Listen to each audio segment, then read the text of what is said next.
Hello, everyone. As mentioned, I am Vivek Bhatnagar, and to start with the introduction, I specialize in oncology. I practice quantum medicine, and for the benefit of all of the viewers here, I am a cancer survivor as well.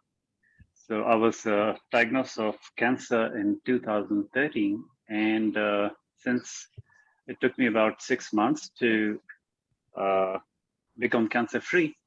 And since then, I'm in a great shape till now. Right. Michael, any particular questions you have in your mind, or shall I go ahead? Yeah, go ahead. Please share with us some of your wonderful views on the root of suffering before we go on to some other questions. Thank you. Perfect. Okay, friends, this session is going to be a very different session. You know, the kind of information which I'm going to share today, I'm sure everyone would be, benefited by that. And if I'm able to deliver the message right, so I'm sure today what you will get is that nowadays we have been programmed in a mindset, in a particular mindset. That mindset is that our body is very vulnerable, and it is so vulnerable that we cannot survive without the medicine and doctors. So if you get the message right, if I'm able to express myself right, I'm sure many of us would be able to come out of this mindset. The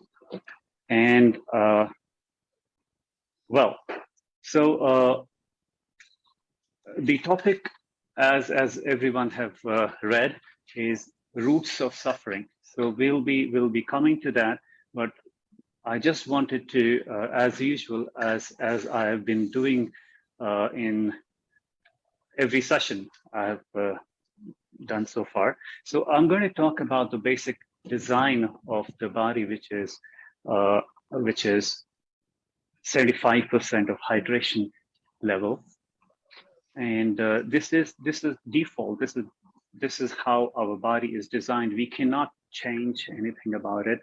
We have to live with it, and we can, of course, if we want, we can utilize this information and in the journey to become healthy. Okay, so I belong to a very ancient culture, which is called Sanatan, and it has given a lot of information to the world about science, and it has given some very basic and very important information about mind, body, and spirit. So today we are not going to talk about mind, although when I say mind, I don't mean brain. Mind has a lot of different definitions, subconscious and conscious and consciousness, and so. But today we are not going to talk about it. So today we are going to talk about spirit and the body. So when you talk about body, you know this physical being, our body, and when you talk about spirit, everyone, the science have even proved that it is some kind of energy which comes from somewhere, and after the person dies, it goes somewhere, and nobody knows where. So when the spirit comes inside the physical body, it binds with the body, and this bond is with a medium called breath. So your breath is actual means which actually binds your spirit to the body. And when we talk about breath, it is essential for our life. and it is nothing but the element air. When we talk about breath, we have certain patterns of breathing and different emotions. Actually, different emotions like anger and love, or it actually affect our breathing pattern. And when you're angry, you breathe in a different pattern. When you show love, you are breathing in a different pattern. So every emotion actually affect this breathing pattern of a person. And this actually, we can say that emotion changes our breathing pattern. One thought can create a lot of emotions inside here. And these emotions, as I've said, they keep on changing our breathing pattern. And this is how our reality is made in quantum world. So the physical reality is affected by the breathing pattern, which are generated by the emotions, which are in turn generated by our thought. So it is said in quantum world that your thought creates your physical reality. How it happens? It happens by the production of certain chemicals and substances inside our body. These can be hormones. These can be enzymes. These can be particular chemical substances like even sodium carbonate. Just to inform you that your kidney, our kidney, produces sodium bicarbonate when it senses that there is too much acidity inside it. So that's the capability of our body. It can produce any chemical in the world. So these chemicals or the substances which are produced in our body, they are of two nature. They have two characteristics. One, either they contribute in destruction of the cell, or they contribute to the new cell formations. So this, when you talk about our body, which is the collection of trillions of cells, this is the main function which is actually going on. Either the cells are destructed, or the new cells are forming. And you see, it sounds very simplistic. It is very simplistic, but at the background, there are quite a lot of complicated processes involved. And all of these processes, the outcome is one of the two things. Either they destroy the cell, or they contribute into the formation of new cells. So when we talk about cells, cell is the basic is the basic unit of our body. So when we talk about on the molecular structure of our body, it is as simple as anything, that cell has to function properly for our body to work normal or healthily. So when we talk about cell, we say that not even one cell can work normally if it is dehydrated, right? So this ancient culture, Sanatan, which gave us all the spirit, mind, body connection, they said something very important to us. They give this information to us. Although the breath is the one of the most essential part of our life, but they did not say anything about air is being life. What they said is water is life for us. You see, when a doctor is checking someone that someone is alive or not, he's checking, the first thing he checks is the person breathing? So if there's no breath, the spirit is gone.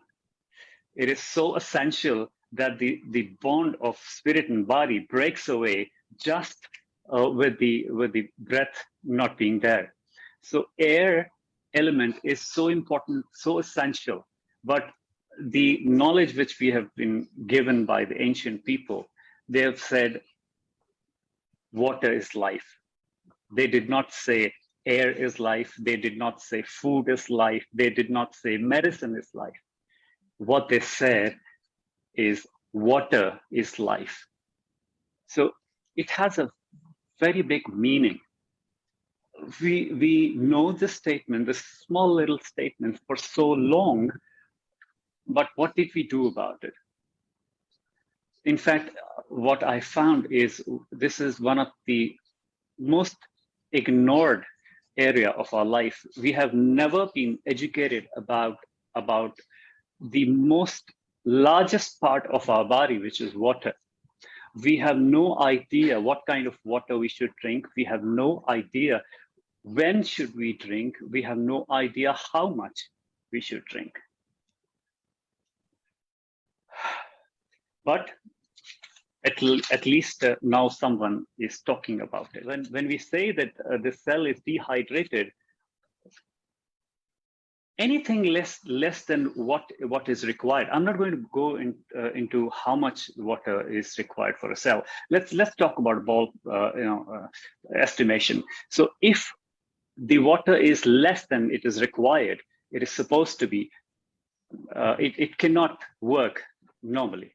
If we want to make our cell healthy, the first thing we need to focus on is the cell. And right, so when I said that if the cell is dehydrated, it cannot work normally. And if the cell works normally, your body is designed to actually heal, cure, or rejuvenate itself. No disease, no condition is a problem for your body, because that's the default design. That's how it has been designed. And the one of the main thing which the body requires to be able to do that is water. Water is actually the foundation of our body. Our body is made on the foundation of water. And this, when I take it a little further, whatever function we talk about of our body, water plays the main role to it. Like whatever we eat, it needs to reach the cells, and the transporter of that thing which you've eaten, it may be a supplement, it may be medicine, it may be food. The transporter is water. So it is very essential that what kind of water we are drinking. So this is one of the roots of whatever suffering we are going through in our life. Without water, the body, which is a perfect machinery, which is designed to cure itself, it cannot work. And that's the reason why there are so many conditions, so many sufferings, so many new diseases, because we are actually focusing on the 25% of the body, whereas this 25% of the body to become healthy is 100% dependent on water, which is the 75%. So if you are in the journey of making yourself healthy, you have no other choice. You need to focus on water. I heard a few questions people asked, new people asked about different conditions, cysts, fibroid, or something else. See, you need to understand what is disease. By definition, disease is nothing but the malfunction of a cell. So the more cells malfunction, the bigger the disease. And when you talk about disease, if you want to cure, if you want to heal, you need to understand the root cause. You need to understand the disease itself, what is causing it. And if you understand what causes the disease, you can find the solution yourself. You don't need anything. You don't need anyone to guide you there. So, but there are certain conditions which we are going to talk about later in this session, and so I just said that disease is nothing but the malfunction of cell. People who have attended my previous sessions, they might remember that I have given a different definition for cure. Cure is nothing but replacing or replacing the malfunctioning cells, or repairing the malfunctioning cells, which is done solely by our body. The way how the body cures itself is that it makes new cells and replaces the ones which are malfunctioning. So if I'm able to explain you a little bit more, if there is any disease concerning any organ, maybe heart, let's talk about. So if there is an issue in heart, if there is some disorder in the heart, it means that the function of the cells of the heart is not normal. The cells of the heart are not functioning the way they should function. And if your body is able to replace enough malfunctioning cell with a normal working cell, your body should be able to rectify this issue. And this is how body is able to, actually it is able to cure itself. So now let's talk about what the body needs to cure itself, or rather what the body needs to start making enough working new cells so that it can cure itself. For this, I always quote a book called Healing is Voltage, which is written by Dr. Jerry Tennant. I recommend that every distributor of Fanagic should go through this book, because it's very, very informative, and it gives you a lot of knowledge. It gives you a lot of confidence if you know certain things about Kangen. Dr. Jerry describes, he states that every cell in our body is designed to operate on -25 millivolts of charge. And in other words, if the cell has -25 millivolts of charge, it is supposed to be healthy. If this charge goes down, the cell becomes sick. Or if the cell becomes sick, it means the charge is going down. And just for the information, when you talk about the cell which is cancerous, it is operating on +30 millivolts of charge. Now, to be able to make new cells, our body needs 50 our body need to provide to our cell minus 50 millivolts of charge. So if my body is able to provide this charge of minus 50 millivolt to the cells will duplicate. They will reproduce in a healthy way, and the daughter cells which will be produced would be able to work normally because they will be normal healthy cells. So that means that we need to raise this negative charge to an optimum amount so that our cells starts to duplicate, starts to reproduce, and are able to replace the ones which are not working or malfunctioning, which are causing disease or conditions. So just to give you the significance of negative charge, I would like to give you information here that there is an organ in our body which is heart, which cannot suffer from cancer, which resists cancer whole our life.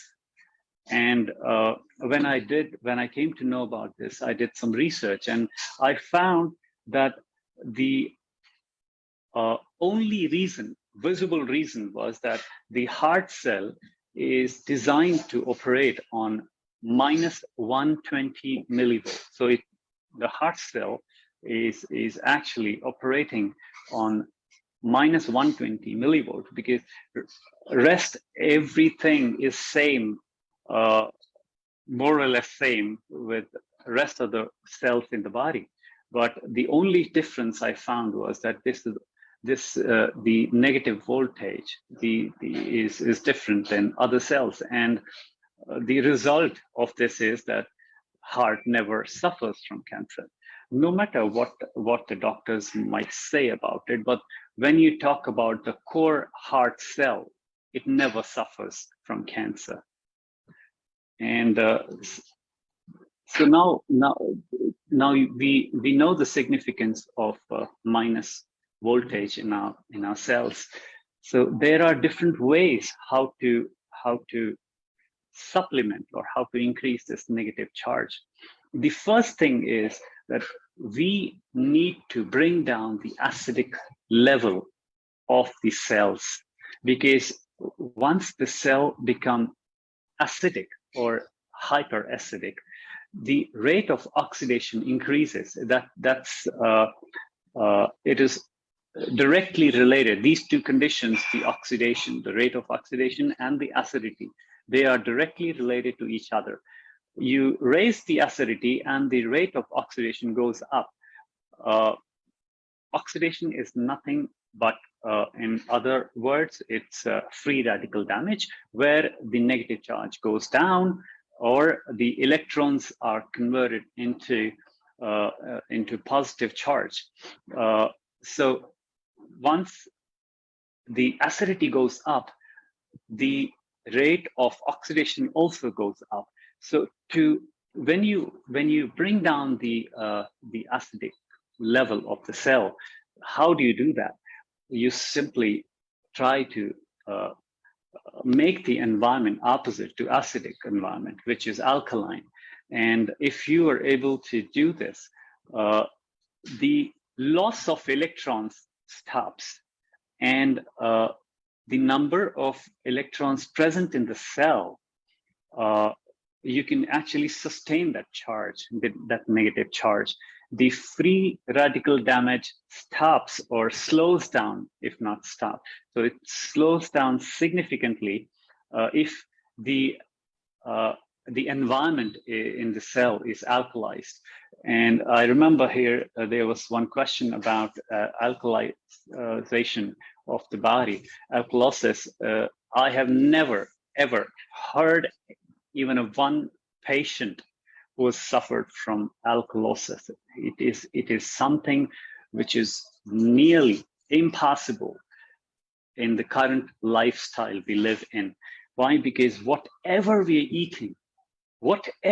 eating, it is highly processed, and highly processed foods actually create acidity inside our body. And if we are able to, even we are able to save ourselves by eating non-processed or non-refined foods, the stress level today in the world is so much that it creates acidity inside our body. The stress is one of the highest contributor when we talk about acidity in our cells. So when we live in an environment where there is a lot of stress, our body becomes acidic, our cells are becoming acidic.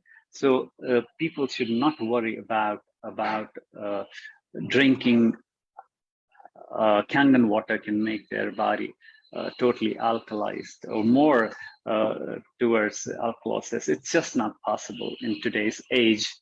So, and of course, you can always look into the past. How many patients have been reported in the hospital with the condition called alkalosis? So do not go for what people say. In fact, you should research.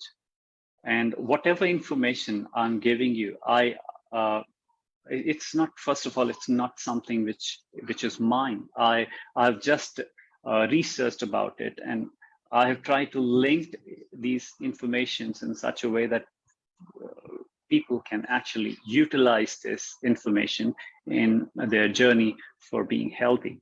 So I want that you should not believe these pieces of information, but rather go and do your own research and find your truth yourself. But yes, if you are getting this information, I'm sure it'll raise some kind of curiosity in you. That just wonder if this is true.